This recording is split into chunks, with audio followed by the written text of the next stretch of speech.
Hello, everybody. Good morning. Happy Tuesday. It's Dave Neal, stand-up comic, host of Bachelorette Recap, a guy's review. This video, we've got week 6 of Gabby and Rachel's journey. We're going to discuss this. No edits, no jump cuts. Me, you, and that's it. Follow me on Instagram at DNeals. We're going live this morning at 10 a.m. on Patreon at patreon.com/Dave Neal. Now, as you guys may already know, if you follow my channel, we've been helping out teachers in need every single day this week. So I've got a new teacher we're featuring today. Today we've got Amanda, a kindergarten teacher in Idaho, moved to a different school last year and hard to leave so many of my items behind. So I'm slowly building back my classroom. This year I'm moving my classroom to a small conference room, so I'm having to get pretty creative with storage and space. Thanks for sharing the list. So today, link in the description if you want to support Amanda's wish list. She says her school district is underfunded. No surprises there, but of course, kindergartners, 8th graders, and every age in between, high school, everyone can use a little extra help. So if you want to donate your time and energy in buying a book or a pillow or something nice that they've got on the Amazon wish list, all of the proceeds go directly to the teacher and the students there. You add it to the cart, and it sends straight to her classroom. So shout out to Miss Amanda. She's our teacher of the day. Let's get into it. All right, we're sailing to Amsterdam. That's where we're going. Back to Amsterdam on the old boat. Jesse joins Gabby and Rachel for a chat out on the canal in Amsterdam, looking very beautiful out there. And hold on one second, my graphics are all over the place.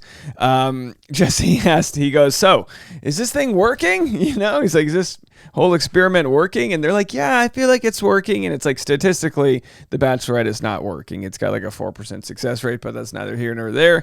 If they mean, is it working? Like, will you get verified and be able to travel the world as an influencer? Then yeah, it's kind of working, but will you find everlasting love? That's yet to be seen. We'll have to see.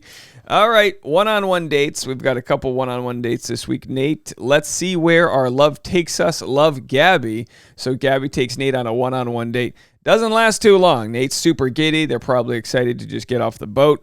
Then back on the boat, Logan and Johnny have this sort of forced convo about whether or not Gabby wants to be a stepmom. It's very much just like, it's almost like the type of conversation you would expect Woody Harrelson and Matthew McConaughey to have, where they're just like, I feel like she doesn't know if she wants to be a mom yet, All right. Back on the boat, Logan and Johnny, we got them. Yeah, everything just felt like a line read. Hey, which happens? They got to further the plot along. It's not exactly reality TV. There's some scripted moments. Gabby breaks down crying, talking to Nate, and says, "We're just in two different places in life." She says she's terrified of being a bad mom. And some people in the comments in the live stream last night were like, it's not like you're a full-time mom. You're like a stepmom. And it's like, well, there's still some responsibility there. Going from single to mom is a lot. Single to stepmom after 3 weeks of dating someone. So it's a very strong scene. Nate handles rejection really well. He handled it well. They hug. They walk away holding hands. She still gives him a kiss goodbye. It's one of those kind of heart-wrenching moments where you go, hey, maybe if times were different, they would have dated. But not the case now. And of course, Gabby shows her humanity there, letting the man go. Gives him some chocolate for the kid on the way home. Nate calls it a heartbreak and confusion, says he's never communicated with someone so easily. And as we know, Nate can use a little help learning how to communicate. Hey, but can't we all? Can't we all come from a place where, we're not good at something until we're good at it? So hopefully he's learned from his past mistakes and he can move on, and maybe Gabby rubbed a little off on him. Rachel does a one-on-one date with Zach in a tulip field. They stop at a roadside cheese stand. Look, this was a pretty good date. They had the windmill going on there. They kind of kept the camera on the windmill, being like, we know what happens in windmills. It's sustainable energy. That's what happens in windmills. They pick up some wooden shoes. They go to a lemonade stand. Pilots love a windmill. They love green energy. So then they find a hot tub. Amsterdam. They had to call for the local hot tub. They do it. They canoodle in the hot tub. Evening portion of the date, Zach mentions he's lost 85 pounds. And that he wasn't happy with himself the way he used to be. He says therapy has helped him get to the root of his issues. And by the way, if you want a look at why that could be problematic of a scene to promote, go to Roses for Everybody on Instagram. They discussed how the only time any people of size are discussed on the show, it's people talking about how they were an unhappy version of themselves. Hey, for what it's worth, Zach's just telling his story, but if you want to hear some people who think that while Zach's story isn't problematic, the way that the show promotes those stories could be. Do with that what you may. Rachel says that after Clayton's season, going to therapy was the best part of the week for her. Well, that's interesting. We know everyone's trying to do better and be a better version of themselves. So good for Rachel for enjoying therapy. Zach tells her, as a man with confidence, I am falling in love with you. So good to know that they're both, working on themselves and doing all the, work to be better versions of themselves. Rachel reciprocates with a kiss. This is the time of the season, week 6, where we have, we've got the, I'm not going to say I'm in love with you, but I'm starting to look at the idea of falling in love, all those sort of passive ways to say it. Back on the boat, Gabby breaks down with her boys and explains how tough the process has been. The guys are super understanding. Gabby has a group date. Let's take our love to the edge is what Gabby says. And they're sure enough. So she puts them on what appears to be street tacos. They appear to be getting ready to have cilantro dusted on top of them. Street taco eyes right there. Bondage. Okay. We're all okay with a little bondage, right? Okay, a million people with the jokes. Yosef's daughter, what will she think about it? Yeah, okay, I know. Look, I'm okay with little nipple clamps, bondage, little flogging, whatever they want to do. Look, hey, but it's a family show. Is it really a family? You know what I mean?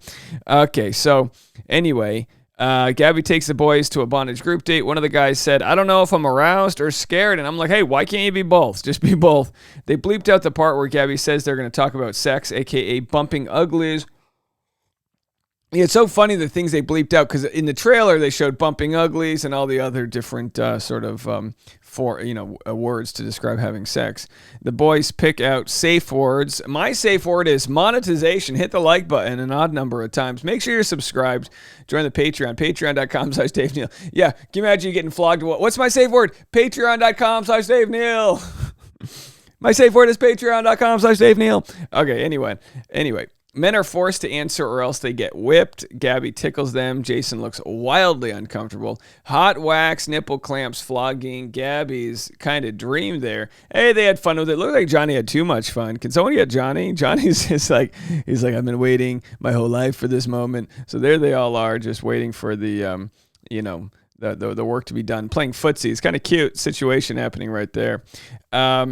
Jesse stops in to chat with Gabby. He says there's a situation. Logan tested positive for COVID-19, so they canceled the cocktail party. Jesse then tells the guys the news. Look, I'm not an epidemiologist, but shouldn't they all be quarantining? Of course, we're going to have more conspiracy theories coming from this, but the idea that Logan got COVID and no one else was exposed to him, knowing that they are pretty much all living on a tiny, now the ship's not tiny, but some of the cabin quarters are, makes it very suspect that wasn't actually the reason he was sent home. We'll be looking into the different options here. I'm sure some information will come out today. Gabby is stressed because she has to get ready for hometowns, and now the evening portion of the date is canceled. She's like, I don't even know these guys yet. I flogged them, I clamped a few nipples, but I don't even know their last names. Gabby has her group date. Rachel has her group date. They go to the cheese capital of the world. Oh, excuse me. That's a whipped cream photo. Cheese capital of the world. Live in La Brida Loca. Okay, live Brie or die hard. It's not even Brie. Just Brie was a good one. Ethan is lactose intolerant, but he braves his bowels for this date. So there they are, getting ready to do the thing. They've got some other people in the challenge. So they've got, our four, horsemen over here, and then a couple locals getting ready to compete in the Cheese Man Awards. So Rachel suggests the men take off their shirts. Rachel sprays them down with sunscreen. Tino and Ethan have a cheese squat off. Neither is giving up. Tino wins by a shred of cheddar. Tino is the cheese king. Okay, evening portion of the date. Tyler tells Rachel he's falling hard for her. They make out. Rachel gives her rose to Tyler. She says she's excited to meet his family. Tino takes this poorly. Hey, no big surprises there. Tino, thought, Tino's the cheese king. Doesn't the cheese king get a say in anything?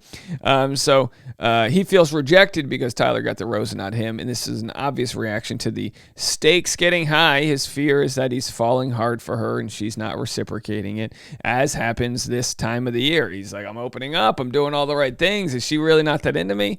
And as we know, she's into him, but, you got to spread the roses out. Rose ceremony. Gabby says she only feels comfortable giving out 3 roses. Johnny gets one. Eric gets one. And, of course, Rachel gives out her roses. Tino says he wants the rose so bad it wouldn't bother him so much if he wasn't falling for her. So then Tino gets a rose. No roses for Spencer and Ethan. They don't get roses. No roses for them. And I know a lot of people are thinking, who are Spencer and Ethan? I understand the show doesn't edit everyone into the story as much as they possibly could. Listen, we've got a lot of content to get through today. The recap, the least of it. My personal feeling, I could be wrong. Sometimes your head's not in it. My personal feeling, this last episode was a snooze fest. An absolute snooze fest. Was this the post-crescendo kind of moment before the end of season drama picks up? Maybe, but I don't know I don't want them to just manufacture drama for the sake of manufacturing drama. What I said, I think is happening is there are too many storylines to tell, and it's watering down what would have otherwise been good drama. So we're not getting a lot of the raging wildfires we might normally see because it's spread so thin. Let me know what you guys think. We'll have more content coming your way. Again, live on Patreon this morning. Link in the description if you want to help out our teacher of the day. Click that Amazon wish list and donate as little as a couple bucks. All right, bye everybody.